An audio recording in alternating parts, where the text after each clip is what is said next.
թվականի փաստաթուղթն հրապարակելով եւ նաեւ հաշվի առնելով Սերժ Սարգսյանի նամակը, Վլադիմիր Պուտինին եւ այստեղի ելույթը փաստորեն բանակցությունները այլևս փակուղում էին եւ պատերազմը անխուսափելի։ Նոր ընդդիմադիր երկու ֆրակցիաների падգամավորները ասում են, որ բազմաթիվ դեպքեր են ունեցել, երբ որ բանակցությունները եղել են փակուղում, բայց պատերազմ չի եղել։ Այսինքն կարողացել են այնպես բանակցել, որ պատերազմի չհասնի։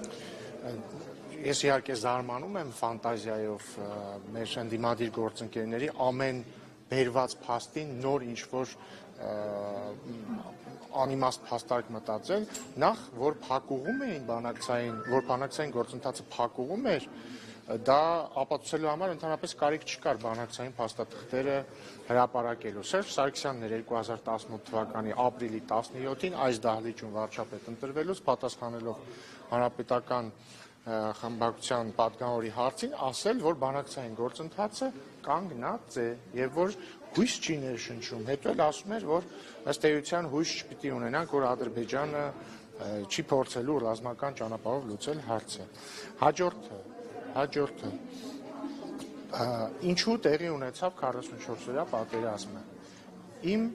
մի կներեք էլի, բայց որ խնդրեմ կասեք դրի Ինչու տեղի ունեցավ 44-օրյա պատերազմը։ Երկու պատճառով, բայց գլխավորապես մեկ պատճառով։ Պատճառ համար 1։ 1998 թվականի դրությամբ Հայաստանի եւ Ադրբեջանի ռազմական բյուջեի հարաբերակցությունը 1.1 էր։ Այսինքն գրեթե ամբողջությամբ հավասար։ 2008 թվականին օրինակ, երբ որ Ռոբերտ Քոչյանը ավարտում էր իր նախագահության շրջանը, արդեն այդ հարաբերակցությունը 1.5 էր, այսինքն արդեն Ադրբեջանի ռազմական բյուջեն Հայաստանի ռազմական բյուջեին գերազանցում էր առավել քան 5 անգամ։ Աղբյուրը Civilnet կարող է ցանկացածը ստուգել։ Civilnet-ն էլ իր հերթին այլ աղբյուրների հղում է անում։ Սերժ Սարգսյանի օրոք էլ ավելի է մի շրջան բարձրացել հարաբերակցությունը եւ մենք ժառանգել ենք շատ բարձր տարբերություն ռազմական բյուջեների, որը մեր օրոքի իդեպ քչացել է, այսինքն տարբերությունը։ Եվ մյուս կողմից այս ամբողջ շրջանում տեղի ունեցել ինչ աճել է Ռոբերտ Քոչյանի ընտանեկան բյուջեի թիվը, ենթադրում եմ նաև Սերժ Սարգսյանի օրինակ Փեսայի ընտանեկան բյուջեն է ակնհայտ ակտիվ տեմպերով մեծ աճ գրանցել եւ սրան զուգահեռ բանակցային փաթեթում տեղի են ունեցել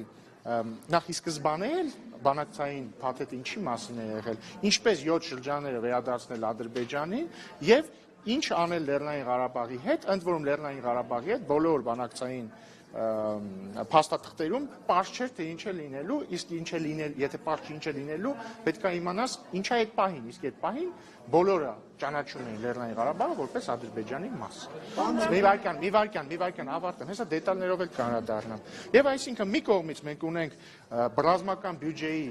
հարաբերակցության փոփոխություն ի օգուտ Ադրբեջանի, մյուս կողմից ունենք Ռոբերտ Քոչյանի, Սերժ Սարգսյանի եւ իրենց մերձավորների ընտանիքների ընտանեկան բյուջեների աճ, մյուս կողմից ունենք բանակցային փաստաթղթերի շարունակական վատթարացում հայկական կողմի համար եւ մյուս կողմից ունենք մի իրավիճակ, որ Ադրբեջանը նույնիսկ այդ վատթարացող փաստաթղթերին չի ասում այո, որովհետեւ ինքը, ներողություն ես կպատասխանեմ, որովհետեւ ամեն հաջորդ փաստաթուղթ դառնում է ավելի լավը Ադրբեջանի համար։ Նաև ուզում եմ հիշեցնել, որ վերջին փաստաթուղթը, որին կողմերից որևէ մեկը ասել է այո, եղել է 2011 թվականի Կազանյան փաստաթուղթը, որին Հայաստանը իդեմ Սերժ Սարգսյանը ասել է այո, Ադրբեջանը իդեմ Իլհամ Ալիևի ասել է ոչ։ Դրանից հետո չի եղել որևէ փաստաթուղթ, ես հարցի եմ պատասխանում, չի եղել որևէ փաստաթուղթ, որին հայկական կողմը ասի հակառակ ասեմ, չի եղել փաստաթուղթ, որին Ադրբեջանը ասի այո եւ Հայաստանը ասի ոչ։ Հիմա խնդրում եմ հերթով։ Փաստաթուղթը երեքարից հրապարակվել է եւ հիմա գլխավոր հարցը, որ հնչեցվում է փաստաթղթի հրապարակումից հետո ընդդիմադիր տարբեր պաշտոնյա շրջանակների կողմից, հետեւյալն է, թե ինչ է հայկական կողմը պաշտոնապես պատասխանել 2019 թվականի առաջարկներին։ Կարող եք ասել, ինչ է Հայաստանը պատասխանել 2019-ի ներկայացված առաջարկներին։ Եվ ինչու չի հրապարակվել պատասխանը։ Նախ տարօրինակ է, որ իրենք այդ հարցը տալիս են միայն 2019-ի փաստաթղթի վերաբերյալ եւ չեն տալիս 16-ի, 15-ի, չգիտեմ, 11-ի եւ հաջորդը, Ժորժ ջան, եկեք մի բան պայմանավորենք։ Խնդրում եմ երկու բան պայմանավորենք։ Բան համար 1, դուք խնդրում եմ, երբ որ ես պատասխանում եմ հարցերին, կողքից մի խոսեք, որտեղ խանգարում եք եւ շեղում եք ինձ։ Եվ բան համար 2, դուք տալիս եք ինձ հարցեր, ես պատասխանում եմ։ Խնդրում եմ, սպասեք հարցս հարցի պատասխանը ավարտեմ, կարողա ձեր շատ արժեքավոր կոմենտի եւ մեկնաբանության կարիքը չլինի ուղղակի վերջ։ Նորից սկսեք ընդհատվեց 19 թվականը ինչու չէի հրապարակել եւ ինչ է պատասխանել Հայաստանը։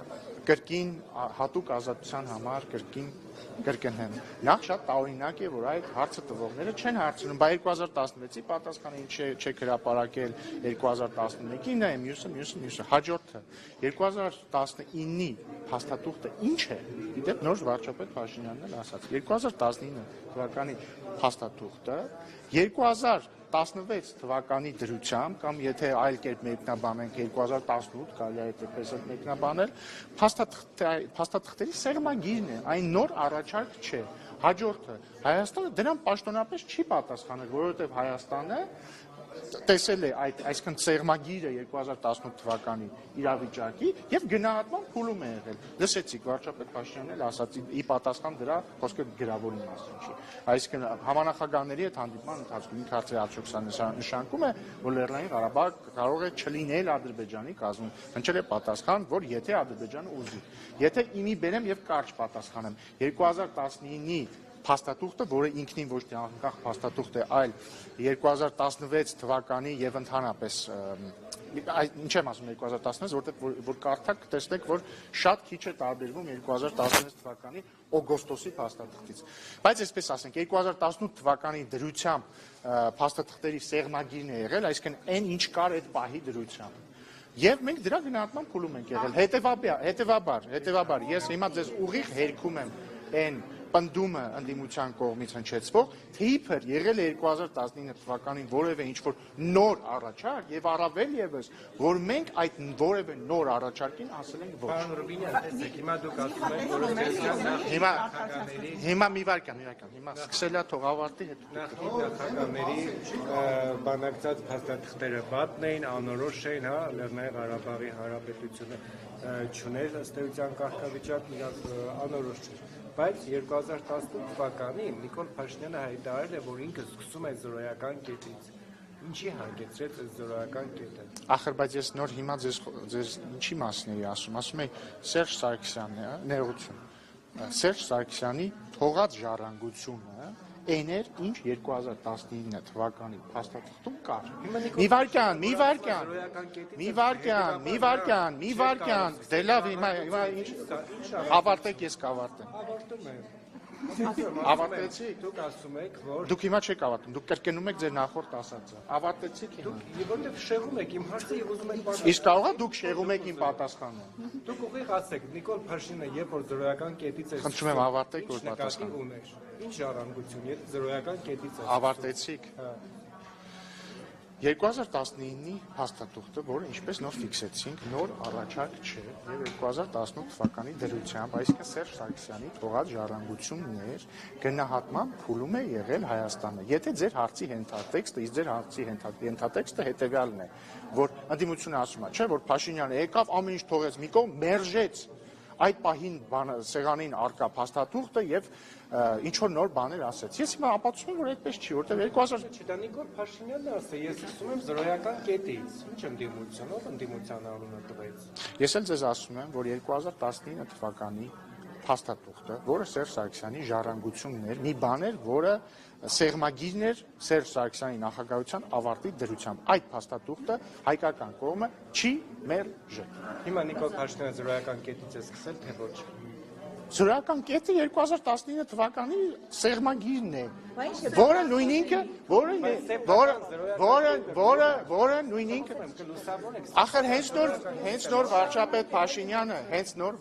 Փաշինյանը ձեզ ասեք զրոյական կետը որն է եղել, ասում է ես եմ ԵԱԿ Մինսկի խմբի համանախագահներին ասեք հիմա կտակ մի հատ հասկանանք վերջին դրությամբ իրավիճակը զրոյական կետը որն է Եվ իրանք տվել են 2019 թվականի սեղմագիրը։ Պատասխանեցի ձեր հարցին։ Այդտեղ սեփական բառ, հետեւաբար անիմաստ է։ Դե դուք եք զրոյական կետից հարցնում։ Խնդրեմ։ Երեք բանից արդեն ընդդիմադիրները, մասնավորապես ՀԿ փոխնախագահ